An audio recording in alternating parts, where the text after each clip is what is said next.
কি ভয়ঙ্কর ঘটনা! প্রতিদিন মানুষ মারা যাচ্ছে গাজায়। এবার যুদ্ধ করে নয়, সরাসরি গুলি করে তাদেরকে মারছে এবং ত্রাণ নিতে আসা মানুষগুলোকে মারছে। এই সংবাদ সারা পৃথিবীর সমস্ত পত্রপত্রিকায় এসেছে। যতগুলি ডেইলি টাইমস আছে পৃথিবীতে সবগুলির মধ্যে এসেছে, স্বয়ং ইসরায়েলের হারেস পত্রিকার মধ্যেও এসেছে এবং অনেক সৈনিকের ইন্টারভিউ এসেছে, কিন্তু তারা অস্বীকার করছে ইসরায়েলি বাহিনী। সুপ্রিয় দর্শক, অত্যন্ত হৃদয় বিদারক ঘটনা আজকে বর্ণনা করব।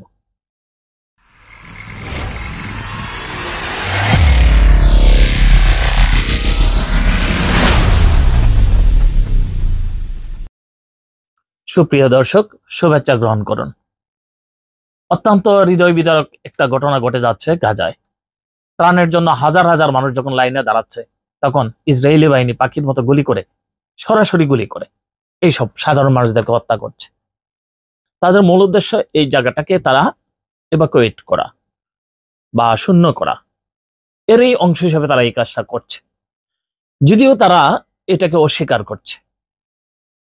কিন্তু খুদ ইসরায়েলের ভিতরেই ইসরায়েলের এক পত্রিকা ডেইলি হারেটস, এই হারেটস পত্রিকা কিছু সৈন্য যারা গাজা থেকে রিটার্ন গিয়েছে, তারা এই ব্যাপারে তারা ইন্টারভিউ দিয়েছে এবং তারা এগুলি স্বীকার করেছে। তারা বলেছে যে আমাদের খুব কষ্ট হয় আমরা যখন উপরের নির্দেশে সাধারণ নিরীহ নিরস্ত্র মানুষদেরকে গুলি করি, মোটর সেল দিয়ে আঘাত করি। এই কাজগুলি তারা করেছে প্রতিদিন 6 জন 7 জন। একজন সৈন্য বলেছে সে যে জায়গায় থাকতো সেখান থেকে প্রতিদিন 6 থেকে 7 জনকে মারার তার অনুমতি ছিল। এই বিষয়টা আমেরিকা কিন্তু জানে, আর নেতানিয়াহু তো অবশ্যই জানে।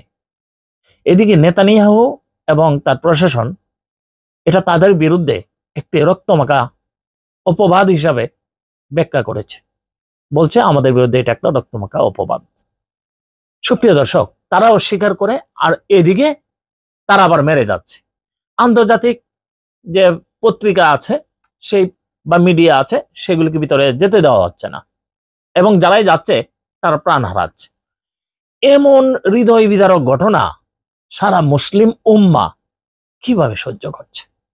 এই যে ইসরায়েল একটা ছোট দেশ, কিন্তু আপনারা জানেন পুরা মধ্যপ্রাচ্যে বা মিডল ইস্টে তারা এতটা আধিপত্য বিস্তার করছে। এটা অবশ্য সম্ভব হতো না যদি আমেরিকা এবং পশ্চিমাদের এখানে মদদ না থাকতো।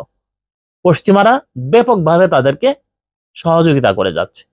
সুপ্রিয় দর্শক, আমরা বলতে চাই এই যে অমানবিক একটা কাজ চলছে, তারা যুদ্ধ বিরতিতে যাওয়ার একটা পরিবেশ তৈরি হয়েছে এবং এটা দীর্ঘমেয়াদী। ইউরোপীয় ইউনিয়ন এই নিয়ে কাজ করছে এবং কাতার, মিশর মধ্যস্থতা করছে। এই যুদ্ধবিরতি হয়ে গেলে স্বাভাবিকভাবে আমাদের অত্যন্ত খুশি লাগবে, কিন্তু যেসব প্রাণ ঝরে গেল এবং প্রতিদিন এখন তারা ত্রাণ নিতে আসা মানুষদেরকে যেভাবে হত্যা করছে, তা শুনে আমাদের হৃদয় অত্যন্ত ব্যথিত। সুপ্রিয় দর্শক, এই ফিলিস্তিনের মানুষের, অসহায় মানুষের পাশে আমরা কেন যে থাকতে পারছি না, সেই বিষয়টা আমরাও উপলব্ধি করতে পারি না অনেক সময়। তবে ফিলিস্তিন একদিন স্বাধীন হবে।